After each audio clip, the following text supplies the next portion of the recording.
भारत में पिछले एक दशक में आत्महत्या करने वाले लोगों की संख्या तेजी से बढ़ी है और यह काफ़ी चिंताजनक है।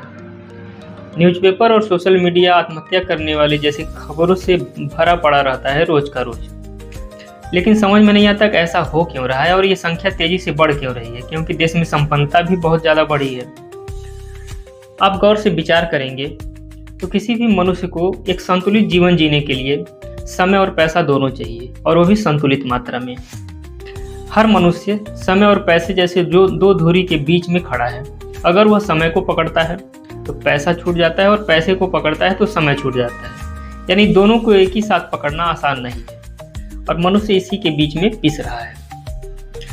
अब बात आती है कि ऐसा आत्महत्या जैसी घटनाएं क्यों तेजी से बढ़ रही हैं। इसका रीजन है, जितना भी अमीर तबका है, काफ़ी शैक्षणिक स्तर जिनका बढ़िया है, काफ़ी अमीर हैं, कारपोरेट या बिजनेसमैन या फिर आईएएस या आईपीएस जैसे लोग, तो इस क्षेत्र में व्यक्ति के पास पैसा तो खूब होता है, लेकिन उस पैसे को एंजॉय करने के लिए वह न तो भरपूर समय अपने फैमिली को दे पाता और न खुद को पूरा समय दे पाता है, जिसकी वजह से ज़्यादातर लोग डिप्रेस्ड हो जाते हैं। मानसिक तनाव और तरह तरह की मानसिक दिक्कतों की वजह से कुछ लोग लास्ट में जाके आत्महत्या कर ले रहे हैं। और गरीब तबका जो है, जिसके पास 2 वक्त की रोटी का अभाव है, उसके पास समय तो खूब है जीवन एंजॉय करने के लिए, लेकिन आज के समय में जीवन एंजॉय करने के लिए पैसा चाहिए, और उसके पास पैसे का अभाव है। उसमें कुछ लोग पैसे के अभाव में डिप्रेस्ड होते हैं, तनाव में आते हैं और आत्महत्या कर लेते हैं। इस निम्न वर्ग और उच्च वर्ग में यही दिक्कत है, और दोनों अभाव में ही आत्महत्या करते हैं। लेकिन उच्च वर्ग समय के अभाव में और निम्न वर्ग पैसे के अभाव में आत्महत्या कर ले रहा है।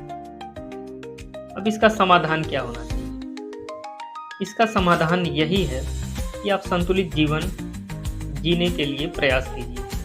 न तो ज़्यादा पैसे के पीछे भागिए और ना ही ज़्यादा समय के पीछे भागिए। दोनों को बराबर मात्रा में यूज कीजिए। अगर आप केवल एक के पीछे भागेंगे तो दूसरा छूट जाएगा, और दूसरे के पीछे भागेंगे तो पहला छूट जाएगा, क्योंकि दोनों को एक साथ लेकर चल पाना आज के इस दुनिया में और खासकर इस कंपटीशन भरी दुनिया में संभव नहीं है। इसलिए केवल पैसे को भी वेटेज मत दीजिए, और केवल निकम्मापन बन करके समय बचा करके फालतू घूम कर भी अपने टाइम को बर्बाद मत कीजिए। दोनों में संतुलन बनाने का प्रयास कीजिए। बनना तो मुश्किल है, लेकिन बनाने का प्रयास किया जा सकता है।